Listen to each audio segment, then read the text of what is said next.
Hidup siswa SD yang tak dibelikan buku pulpen.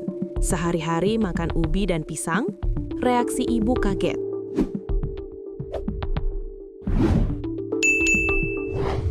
YBR 11 seorang siswa kelas 4 SDN Ruto Waja, Desa Nenawea, Kecamatan Jerebu, Kabupaten Ngada, Nusa Tenggara Timur, NTT, ditemukan meninggal di pohon cengkeh, Kamis 29/1/2026 siang. Saat ditemukan, korban tampak mengenakan baju olahraga berwarna merah. Informasi yang diperoleh, saat mengevakuasi korban, warga menemukan sebuah pesan tertulis yang ditujukan kepada sang ibunda. Pesan itu ditulis pada sebuah kertas berwarna putih. YBR adalah anak bungsu dari 5 bersaudara. Sejak berusia 1 tahun 7 bulan, ia tak lagi tinggal bersama ibu kandungnya dan diasuh oleh neneknya di pondok sederhana berdinding bambu.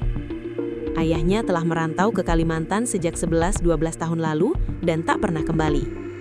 Sehari-hari selain bersekolah, YBR kerap membantu neneknya menjual sayur, ubi, dan kayu bakar. Untuk makan, mereka mengandalkan hasil kebun seadanya. Pisang dan ubi menjadi menu paling sering. Menurut keterangan nenek, YBR dikenal sebagai anak pendiam dan penurut. Ia tak pernah menunjukkan perilaku aneh. Keluhannya hanya sederhana, buku tulis dan pulpen untuk sekolah.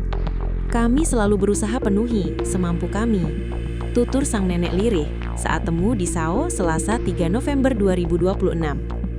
Sementara itu, Maria Goretti Thea, 47 tahun, ibu kandung dari YBR 10, menceritakan pagi terakhir sebelum tragedi itu, Yohanes 10 mengeluh pusing. YBR juga tidak mau berangkat ke sekolah. Namun karena khawatir ia tertinggal pelajaran, sang ibu tetap memintanya masuk sekolah dan mengantar dengan ojek. Siang harinya, kabar duka itu datang, menghantam keluarga tanpa peringatan. Sang ibu kaget mendengar kabar yang tak seharusnya datang.